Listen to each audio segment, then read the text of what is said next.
So now that Behfar has turned over, just need a little extra oil.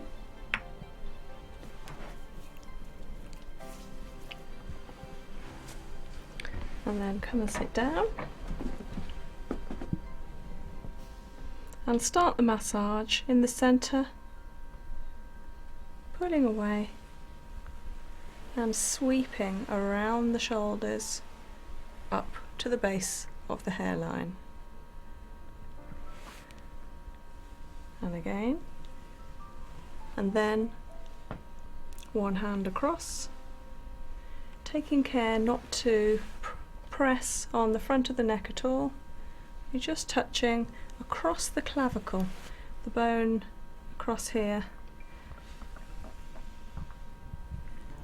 One hand and the other, across the line of the clavicle, and then up strongly up the back of the neck. As a therapist, always make sure that your seat is at the right height, your back is straight at this point. It is important to be quite low at this point. You certainly don't want to be stooped over the person.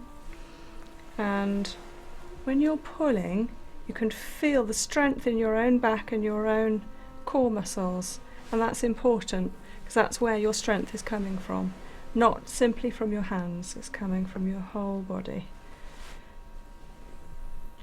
You may notice I'm actually slightly digging in underneath the clavicle with my fingers across there. Again, it's all about clearing.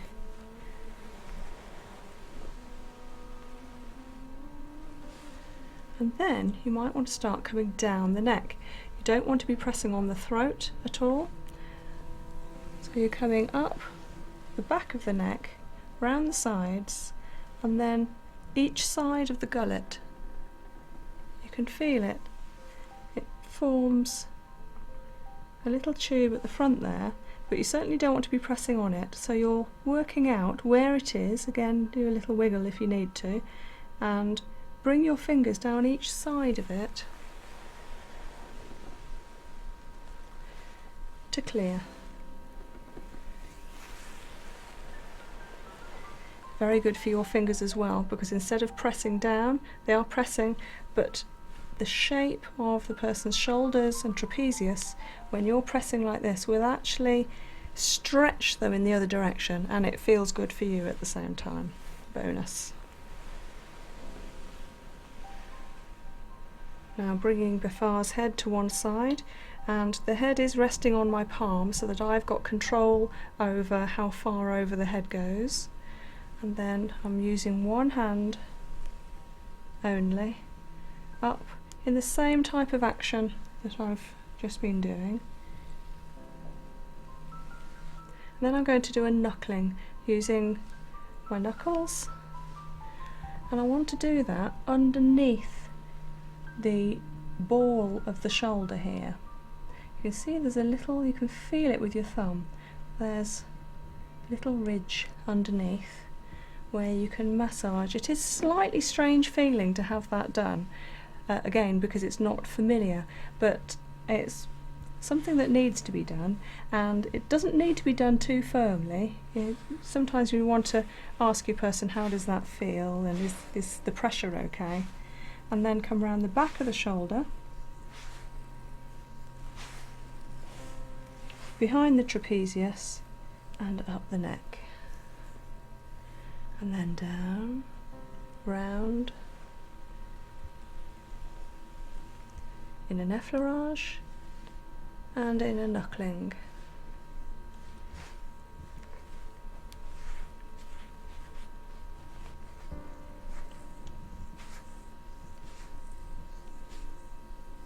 If you like, this knuckling is like using petrissage, but with the knuckles instead of the front of the fingers or the thumbs. And this little area that we've worked on when Behfar was lying on her front, this little valley here of muscle and flesh without bone being there, is beautiful to have massaged, but also quite easy to do as a therapist. What I'm doing is pressing down with my forearm on the couch, so I'm not moving my forearm back and forth, but I'm simply rested and then taking all the power from my pressure onto the couch into the shoulder. Now sometimes this area can be incredibly sore for people that have tension there, maybe tension that's been there for months or years. So you need to be sensitive to that and make sure you're not hurting too much and that you're simply relieving the pain and soothing the muscle. And with heat and with ongoing massage, that tension will go. So now I'm using my thumb a little bit more deeply, because it's simply the thumb on its own rather than the spread of knuckles, into the trapezius here, going lengthways along the top of the trapezius. Muscles do like you to work along their lengths rather than across them, and this is what that's doing in a nice soothing way. And at this point, if you find a knot or a particular focused area of tension, although I can't feel one here, there's underlying tightness, but nothing too bad today, so that's good. But if I was to feel a knot, I just want to slow and firm go into that area, and then if there was a knot, I would ask the person to breathe in. Behfar, if you could just take a nice long inhalation and exhale, and then I'm going to press with my thumb on what could be a knot there, and then I can keep my pressure on while they carry on breathing either deeply or normally, and they will find the first time I press that it can be quite painful, and then the longer they breathe, the pain just goes, even though I'm continuing with the same amount of pressure.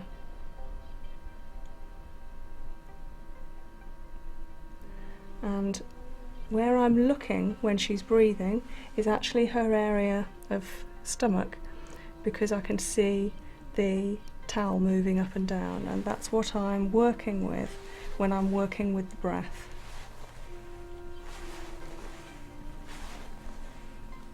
A little bit more knuckling around the shoulder, up the neck, and a bit of a stretch.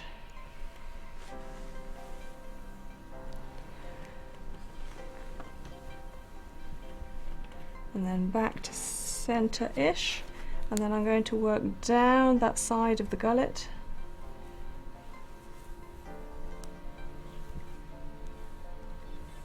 It can be quite tight in there, looser as you work up to the top, so just be aware that you don't want to be pressing too firmly.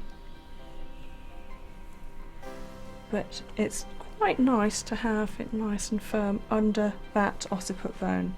The occiput bone is here, and I'm just pressing with my 4 fingers there into the fleshy part underneath the bone in a circular motion, which is very stress relieving. This area can immediately help headaches and head tension.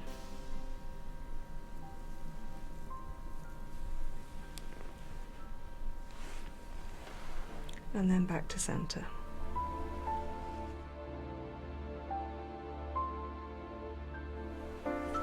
So having completed the individual shoulder massage, I'm now going to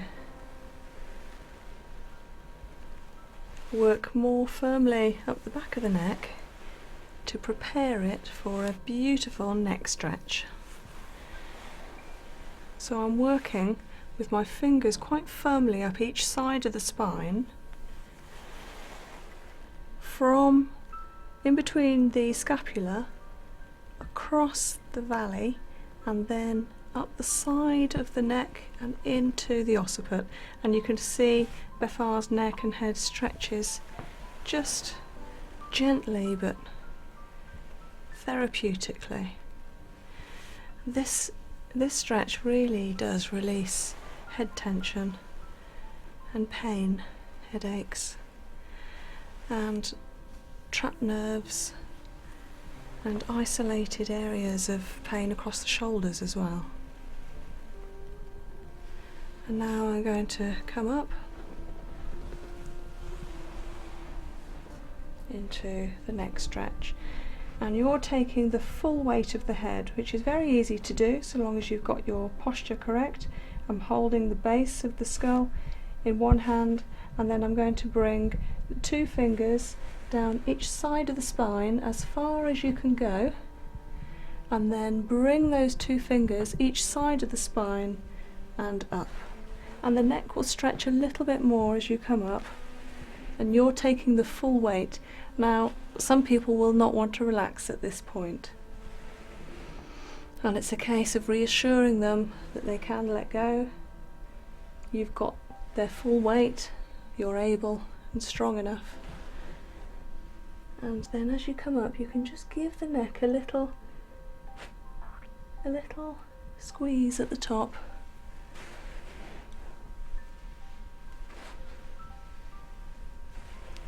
And they'll walk out of your room feeling taller and better.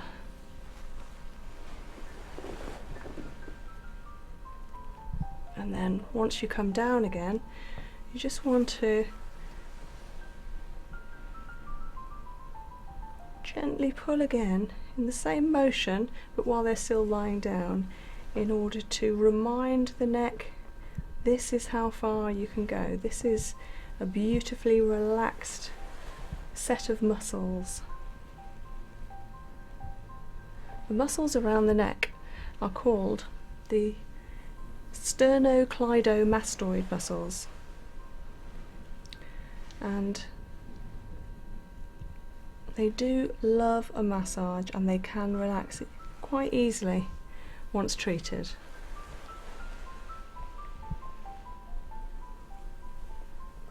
And then once you've done the neck, I like to put double hands on the sternum, over the towel, round the shoulders, up the neck, and then continue with full hand touching over the scalp. Double hand.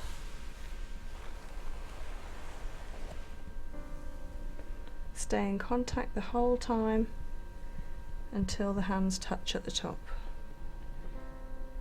And gently pull the hair.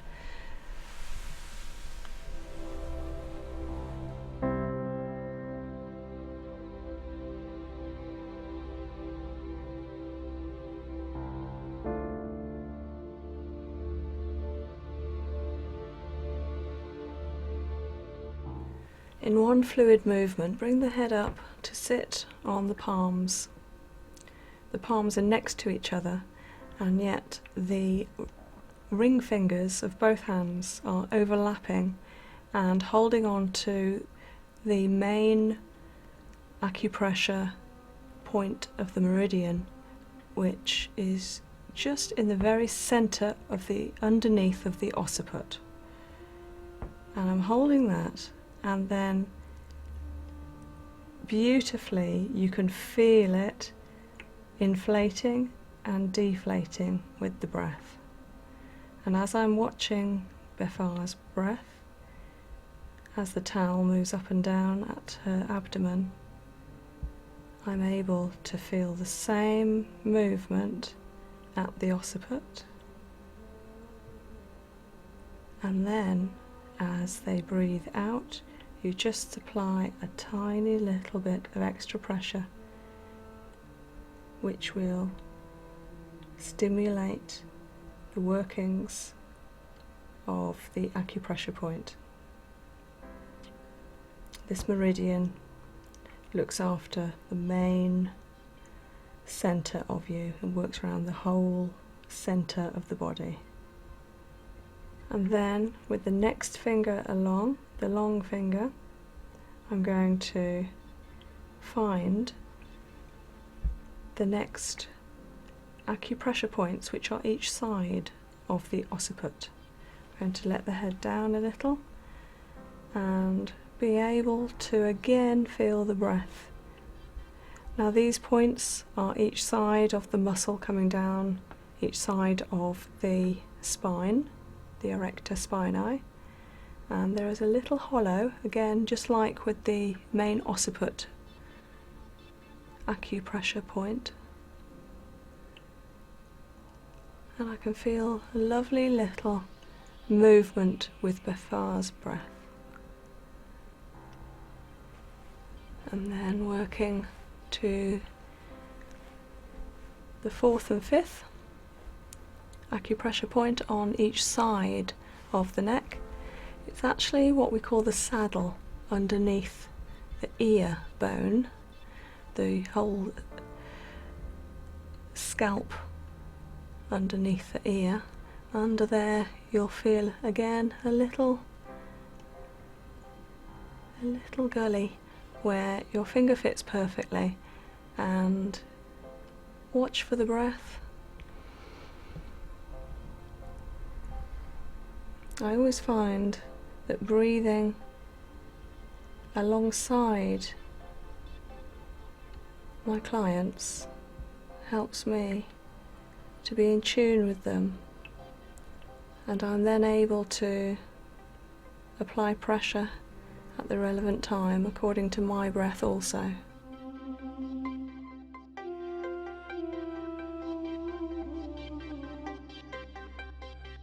I'm going to come on to the scalp massage. So the first thing is to bring your hands underneath the base of the scalp and then knuckle into the neck and continue. Knuckle as a warming exercise, because this is the first time the scalp has been massaged, all over, quite gently and again sensitively, all over the scalp.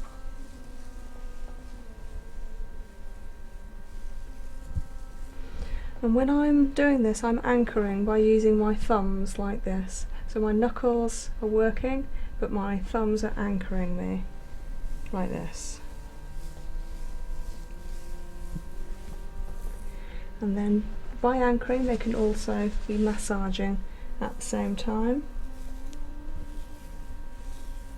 And you can isolate that movement. And by using your thumbs, just like I have in other parts of the body, it actually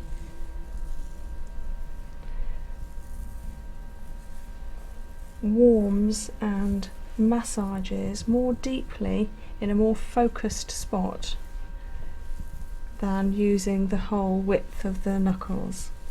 Now I'm coming in with my fingers. I'm separating my fingers so that I'm covering a wider area of the head. And I'm actually working quite firmly, and instead of having flat fingers using the pads, I'm actually coming on to the ends.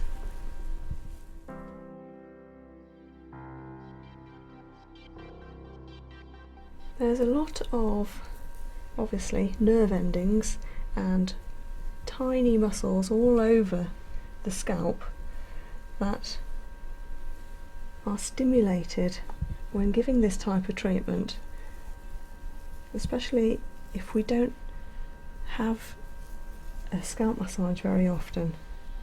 Sometimes hairdressers these days will give you a nice scalp massage or an Indian head massage, but to have the scalp massaged in this way is actually stimulating and yet relaxing all at the same time. It's telling the muscles to let go and bringing oxygen to the brain.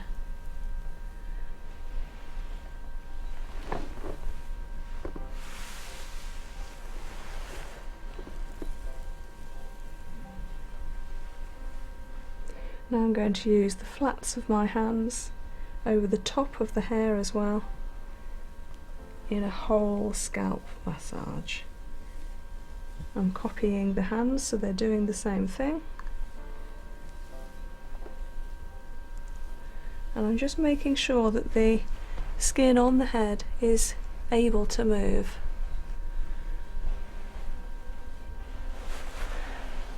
You can bring the head up so that the head rests on your hands and move the back as well and the top.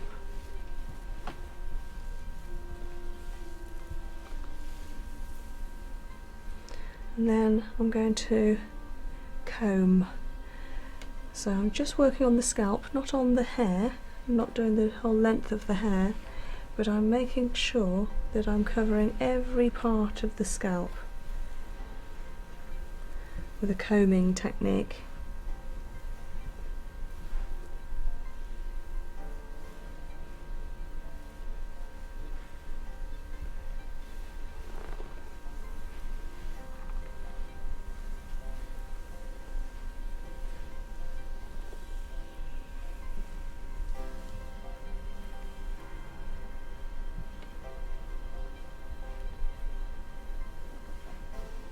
All of this is to release tension and to encourage the body to look after itself, to engage with health, and to start its self-preservation and ability to heal itself.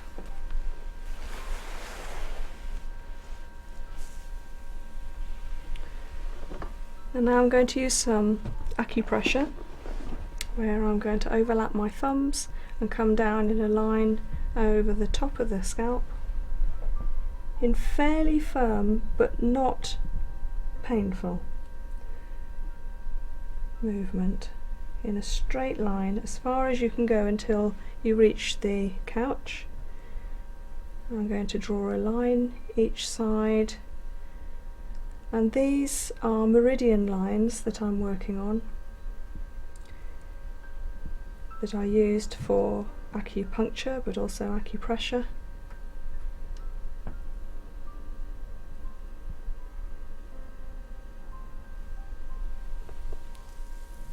And then a nice massage.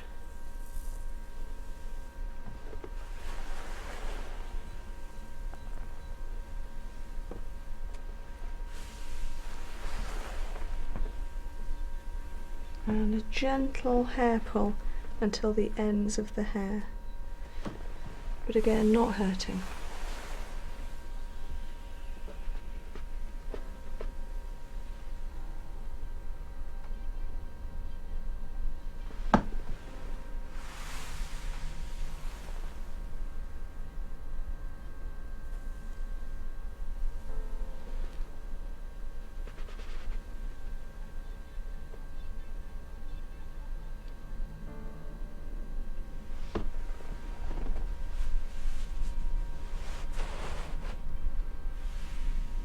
And then connect and ground.